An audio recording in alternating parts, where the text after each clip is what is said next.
दिल्ली की हवा हर दिन इतनी ज्यादा जहरीली हो गई है कि वहां रह रहे लोगों का दम सा घुट रहा है।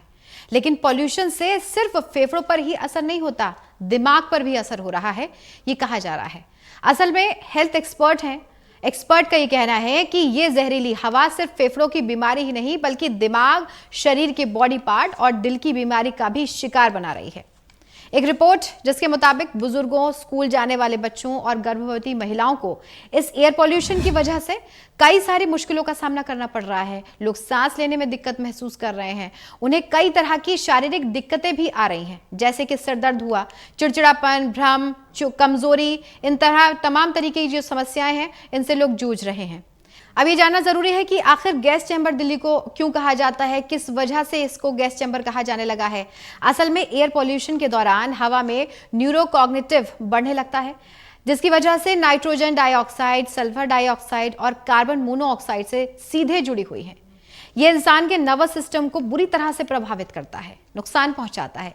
इसीलिए यह कहना बिल्कुल सही है कि दिल्ली और उसके आसपास की स्थिति एक गैस चैम्बर जैसी बनी हुई है। ये शब्द इस स्थिति के लिए बिल्कुल सटीक और सही है, क्योंकि हवा में अपनी कई सारी हानिकारक गैस घुली हुई हैं और जो कि सेहत पर काफी ज्यादा नुकसान पहुंचा रही हैं, असर डाल रही हैं।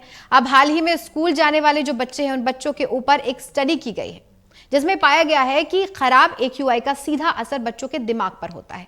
इसीलिए फिलहाल इससे बचने का एक ही उपाय बताया जाता है कि हवा के संपर्क में ना आए और जितना हो सके घर के अंदर रहें।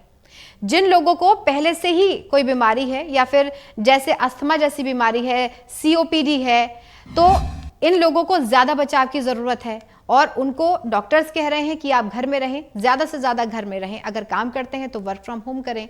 अब ऐसे मरीजों को भी ज्यादा से ज्यादा घर में रहने के लिए सलाह डॉक्टर्स खुद दे रहे हैं। हर सर्दी में हवा जहरीली हो जाती है, ये सवाल भी उठता है, इसका आखिर क्या जवाब है कि आखिर सर्दियों में जहरीली हवा क्यों हो जाती है, खासतौर पर दिल्ली में। असल में हर सर्दी में हवा की गुणवत्ता खराब स्तर पर दर्ज की जाती है, यानी खराब स्तर तक गिर ही जाती है और इस पर बहुत सी चर्चाएं होती हैं, लेकिन कोई ठोस स्थायी कार्रवाई नहीं की जाती। इसके अलावा डेटा से ये पता चलता है कि पूरे साल में 50% से ज्यादा दिनों में हवा की गुणवत्ता खराब ही रहती है, जिससे अधिकांश दिनों में नागरिकों को वायु प्रदूषण के हानिकारक प्रभावों का सामना करना पड़ता है, जो कि सर्दियों के दौरान और भी ज्यादा बढ़ जाता है। लंबे वक्त तक खांसी, सांस लेने में कठिनाई, गले में इंफेक्शन और सीने में जकड़न के साथ साथ मरीज चिंता, भ्रम और बढ़ती चिड़चिड़ापन की शिकायत कर रहे हैं।